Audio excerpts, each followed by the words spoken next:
Hello students, आज हम पढ़ेंगे 11th क्लास का first chapter basic concept of chemistry. Basic concept जाने से पहले हम ये जानें व्हाट इज़ केमिस्ट्री। केमिस्ट्री हम क्यों पढ़ते हैं और केमिस्ट्री में क्या क्या आता है। साइंस की एक अलग ब्रांच बनी, एक बहुत बड़ी ब्रांच है केमिस्ट्री, वो हम क्यों स्टडी करते हैं। मैं आपसे क्वेश्चन करूं, आप कहाँ रहते हो? आप कहोगे अर्थ पर। अर्थ क्या है? एक प्लैनेट है। ऐसे बहुत सारे प्लैनेट्स हैं, स्टार्स हैं, इन सब से मिलकर क्या बना है? यूनिवर्स बना है। तो यूनिवर्स में जितने भी लिविंग बींग्स हैं और नॉन लिविंग बींग्स हैं, यूनिवर्स किससे बना है? लिविंग बींग से और नॉन लिविंग बींग से।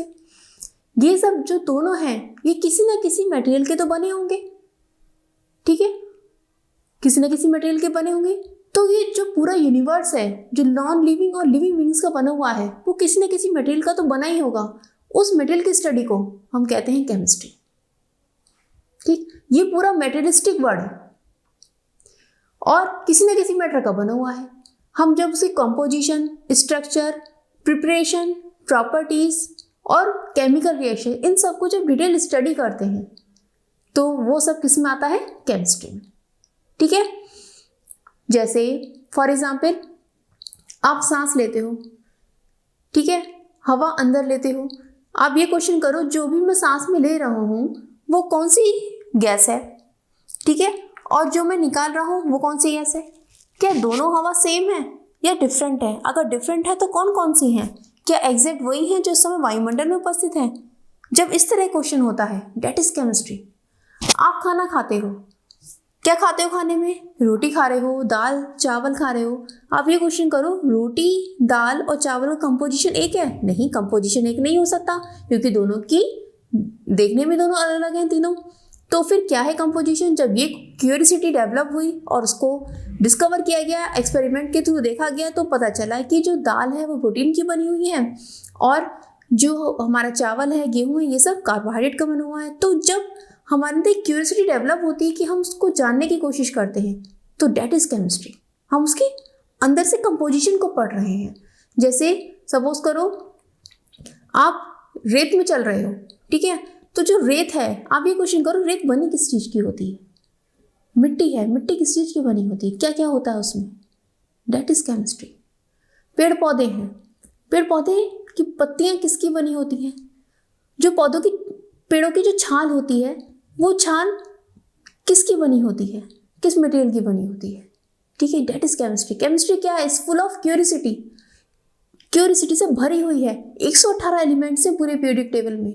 अब आप ये लगाओ, ये एलिमेंट्स आपस में रिएक्शन करके इनफाइनाइट कंपाउंड्स बनाएंगे, तो उसी कोई लिमिट है, और इन सब से मिलकर यूनिवर्स बना है। तो केमिस्ट्री क्या है? ये एक सी की तरह है, एक समुद्र की तरह है जिसमें इनफाइनाइट कंपाउंड्स भरे हुए हैं, उसकी कोई लिमिट नहीं है। अब उन इनफाइनाइट कंपाउंड्स में से कुछ स्पेशल, कुछ खास मोती आपके लिए निकाले गए हैं जो 11th और 12th क्लास के सिलेबस में रखे गए हैं, जिनकी स्टडी करके आप केमिस्ट्री के सारे बेसिक कॉन्सेप्ट को जान जाओगे, उसके आधार को जान जाओगे। समझे? इसलिए हम उन कुछ स्पेशल टॉपिक्स को पढ़ेंगे पूरे इंटर के सिलेबस में जो केमिस्ट्री का बेस है। क्लियर हो गया? अब हम थोड़ा सा हिस्ट्री पर चलते हैं केमिस्ट्री की। केमिस्ट्री जो है अरेबिक वर्ड है आलकेमी। पहले केमिस्ट्री को आलकेमी कहा जाता था। फिर ये जो आलकेमी वर्ड है ये अरेबिक वर्ड कीमिया से आया है। ये स्टार्टिंग टाइम की बात है, लेकिन जब 18th सेंचुरी आई तब बहुत सारे साइंटिस्ट हुए, नई नई डिस्कवरीज हुई, नए नए एक्सपेरिमेंट्स हुए, उससे बाद में उसको केमिस्ट्री नाम दे दिया गया। इंडिया में केमिस्ट्री को रसायन शास्त्र कहा जाता है, रसतंत्र कहा जाता है, रस विद्या भी कहा गया है वेदों में। और ये जो रसायन शास्त्र है, हम आज भी इसको, केमिस्ट्री को हिंदी में रसायन शास्त्री कहते हैं। एक बहुत बड़े फ्रेंच केमिस्ट हुए हैं, साइंटिस्ट भी कह सकते हो आप उन्हें, एंटोनी लैवोशियर।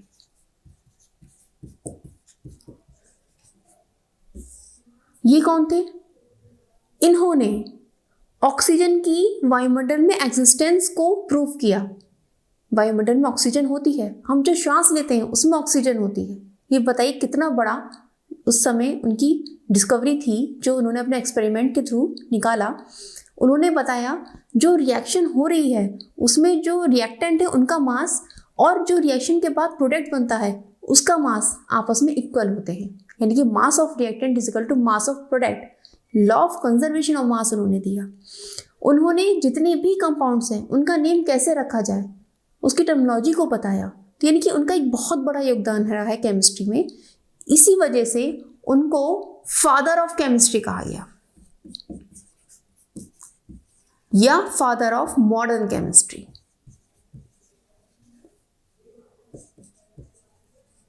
जब भी पूछा जाए who is the father of modern chemistry, name आएगा एंटोनी लैवोसियर।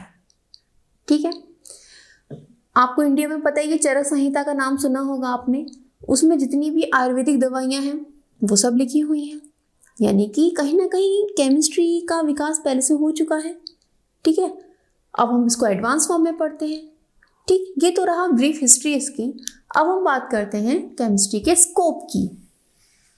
स्कोप क्या है, इंपॉर्टेंस क्या है, हम क्यों स्टडी कर रहे हैं। अगर केमिस्ट्री में एक्सपेरिमेंट ना होते, नई नई डिस्कवरीज नहीं होती, नए नए कंपाउंड्स नहीं बनते, तो क्या आज लाइफ सेविंग ड्रग्स बन पाती? नहीं बन पाती। तो सबसे बड़ा योगदान क्या है लाइफ सेविंग ड्रग्स का। आप बीमार पड़ते हो, डॉक्टर के पास गए, दवाई लिया है, खा ली, सही हो गए। अगर ये एक्सपेरिमेंट ना हुए होते, डिस्कवरीज ना हुई होती, तो ये सब कैसे पॉसिबल था? नहीं पॉसिबल था।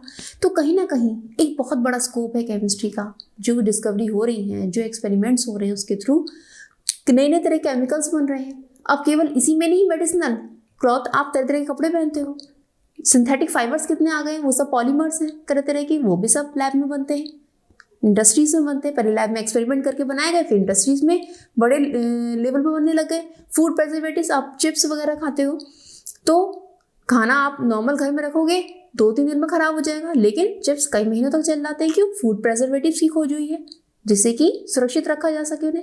तरह तरह की इंडस्ट्रीज चल रही हैं। ठीक है, तो कितना सारा स्कोप है, आपकी डेली लाइफ से जुड़ा हुआ हर तरह का स्कोप इसमें आपको मिल जाएगा। अब कुछ इसके नेगेटिव पॉइंट्स भी होते हैं, जैसे हम फ्रिज, रेफ्रिजरेटर और ये एसी वगैरह यूज़ करते हैं, तो उसमें जो ठंडा करने वाली गैस है क्लोरोफ्लोरोकार्बन, ठीक है, वो ठंडा तो करती है, अच्छा लगता है, हमें गुड फीलिंग देती है, लेकिन उसके अपोजिट इफेक्ट क्या होता है, वो ओजोन लेयर को डिप्लीट कर रही है, उसको पतला करती जा रही है। ये उसका नेगेटिव इफेक्ट है। एटम बम बनाए गए, न्यूक्लियर बम बने, ठीक है, तो ये इसका नेगेटिव इफेक्ट है। एक तरह के एक्सप्लोसिव हैं, TNT एक्सेट्रा। तो कहीं ना कहीं पॉजिटिव स्कोप है तो थोड़ा बहुत नेगेटिव स्कोप भी होता है, लेकिन सबसे ज़्यादा इफेक्ट क्या है, पॉजिटिवली हमारी लाइफ पहले से बेटर हो गई है और काफ़ी कुछ चेंजेस हो रहा है। फर्दर फ्यूचर में भी चेंजेस होता रहेगा क्योंकि डिस्कवरीज तो कंटिन्यू रहती हैं। ठीक है, तो ये आज हमने पढ़ा केमिस्ट्री का क्या हमारे जीवन में योगदान है, हम किस तरह से उससे जुड़े हुए हैं, और इवन उसके बिना तो लाइफ को हम इमेजिन नहीं कर सकते कि किस तरह की होगी। तो ये था हमारा इंट्रोडक्शन। फर्दर वीडियो में मैं आपको पढ़ाऊंगी स्टेट्स ऑफ मैटर, क्लासिफिकेशन। ठीक है, तब तक आप पढ़ते रहिए और मुस्कुराते रहिए। All the best.